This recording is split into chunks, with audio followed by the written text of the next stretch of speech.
Oduu gaddaa mootummaan naannoo Amaaraa ajjechaa itti gaafatamaa paartii badhaadhinaa naannichaa kan turan obbo Girmaa Yeshixilaa irratti raawwate ilaalchisuun ibsa gaddaa baaseera. Guyyaa irraa Eebila 19 2015 sa'a booda miseensa koree hojii raawwachiiftuu paartii badhaadhinaa fi itti gaafatamaa waajjira paartichaa kan damee naannoo Amaaraa obbo Girmaa Yeshixilaa fi eegdota dhuunfaa isaanii irratti miidhaa fiinxalayyiin irraan ga'een lubbuun isaanii darbeera.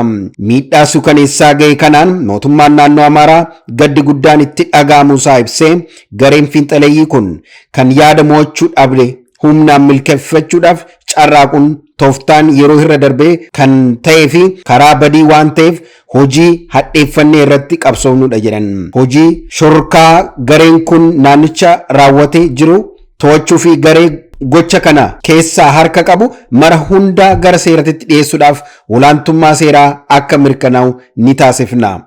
Garee naannichaa diiguuf kaayyeeffatee hojjechaa jiru kana booda mootummaan naannichaa obsa akka hin qabnee fi tarkaanfii barsiisaa akka irratti fudhatu ni mirkaneessina jedhan mootummaan naannoo Amaaraa.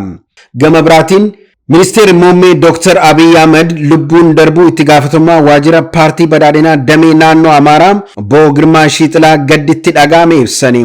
Obbo Girmaan haleellaa tasaa irratti raawwatameen ajjeefamuu Dr. Abiy ibsaniiru.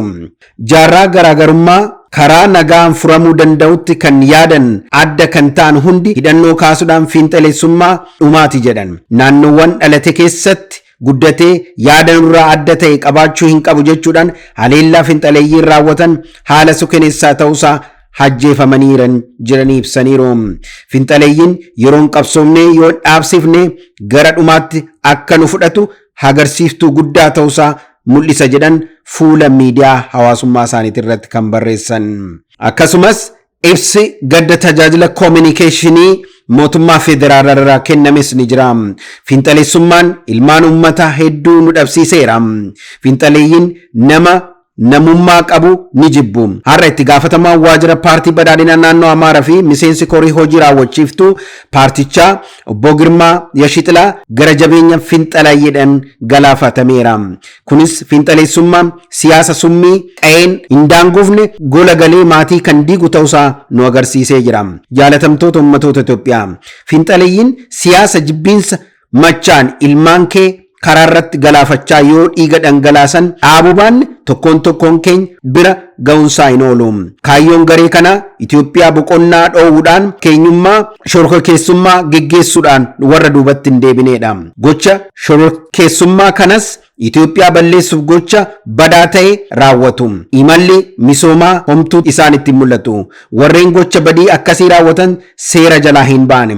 Iddoo galanitti hunda baasuudhaan seeratti ni dhiyeessina jedhan koominikeeshiniin mootummaa federaalaa. Egaa hordoftoota sagantaa miidiyaa FNM oduu gaddaa arrasin dhageessifne kanarratti akkuma beekamu gochi badiin garagaraa biyya keenya keessatti raawwatamaa jiru guyyaadhaa guyyaatti dabalamaa jira.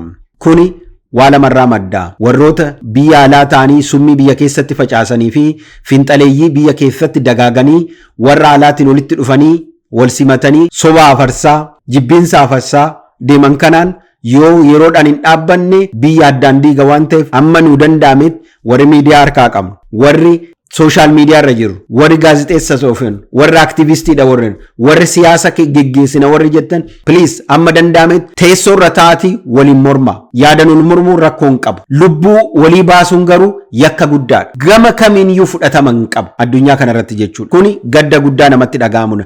Hamma hoomitti namni ol ajjeesee siyaasa badaa kana geggeessa kan jedhu kun irraa barachuun barbaachisaadha. Egaa wanti keessa darbine waggaa lamaan keessa darbine sun sanirraa yoo hin barre ta'e badii sanirraa yoo hin baranne ta'e yoomirraa barachuu hin dandeenyu waan ta'eef hamma dandeenyetti namoonni ala jirtanis biyya keessa jirtanis nagaa lallabaa. Waaqayyo maatii isaatiifis jajjabinaa kennu, lubbuu isaatis Waaqayyo jannata nuuf kaa'isu. Kuni ergaa Fact News miidiyaa keenya irra kan darbu ulfaadhaa halkan gaarii.